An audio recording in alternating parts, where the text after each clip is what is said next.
Okay, we're ready for our next game, game 2.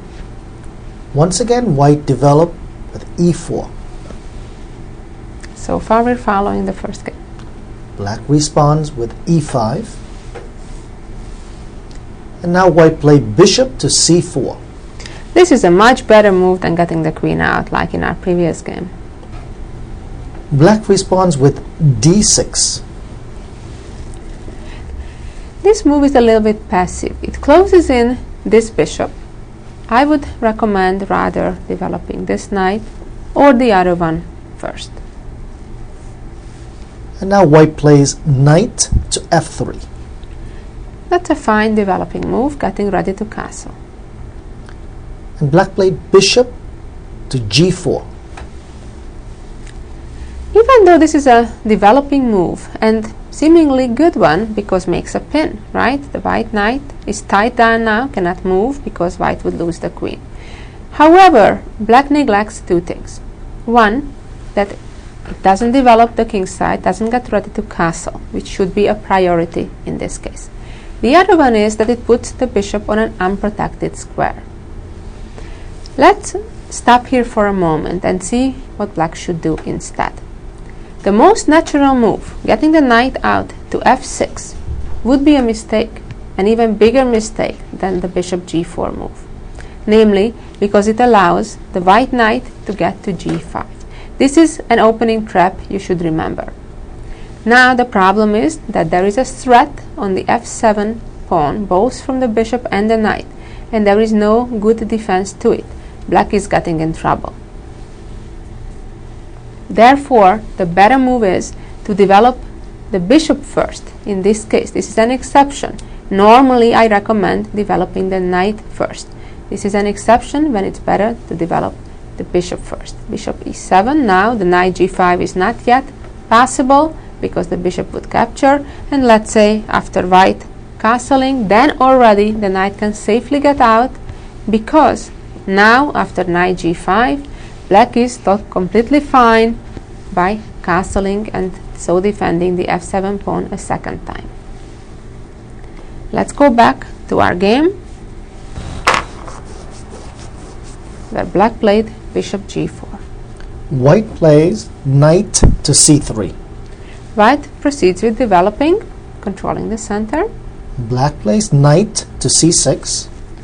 That's a fine developing move too. h3. This is the critical moment of the game. The black bishop is under attack and needs to decide. It has three choices. It can go back, it can move maintaining the pin, or capture the knight. Now black retreats the bishop to h5. Let's talk about the other two choices that I mentioned before. If black captures the knight on f3, black gave up the pair of bishops. We'll talk about that at another segment of our DVD series about a pair of bishops, why it's better to keep both bishops compared to, let's say, one bishop and one knight. But generally speaking, that's a disadvantage to give up a bishop for a knight, just like in this case. The queen would capture back, the white wouldn't need to ruin the pawn structure, let's say capturing with a pawn, and would threaten with checkmate right away. Now you may say, hey, we just learned from the previous game not to get the queen out early. Well, that's true, but here it's different. We're almost completely developed. By the time black defends against the checkmate, we are ready to castle. And then the only piece left to develop is our bishop on c1. And here, we didn't just move our queen out. We did it out of necessity. We had to recapture. So that's certainly an exception from the rule of not getting our queen out early or not moving the same piece a second time.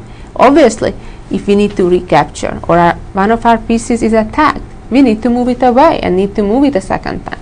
So those rules are guidances, not things carved into stone.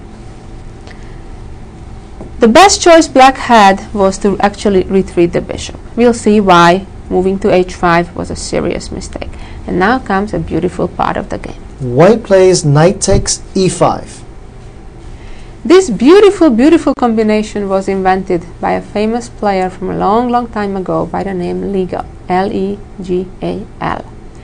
Now, it's amazing that white lets the queen hanging. Black took the queen. Bishop takes d1. Before we see the end of the game, which comes very quickly, let's see what would happen if black captures the knight instead. If the pawn captures, it's real simple. We just capture the bishop and white won a pawn. On top of everything, we threaten with checkmate again. Black has no compensation whatsoever for the lost pawn. Let's look on the other hand what happens if black captures the knight with the knight. Now again, we do capture the bishop with the queen, but now the situation is different. Black can capture our bishop. Wow, we lost a piece. Wow, did I make a mistake here? Almost. Well, try to think for a moment. How should we get that knight back? It's a tricky move, a move that's easy to overlook. Moves that are from one part of the board all the way to the other are easy to overlook. With this queen move, we check the king and fork the knight.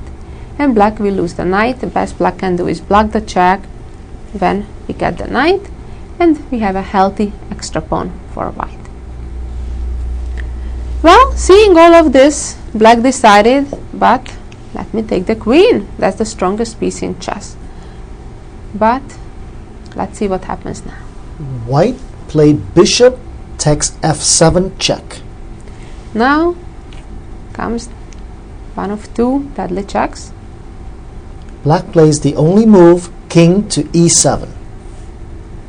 And white is ready for the final move that ends the game real quick. And now white checkmates with knight to d5. A truly beautiful checkmate. Look at the board. The king is in the middle of the board. Black is an extra queen. Doesn't help. The king is in checkmate. What did we learn from this game? Well, black did certainly a lot better than in the first game. Was developing the pieces, was controlling the center. However, forgot about two things.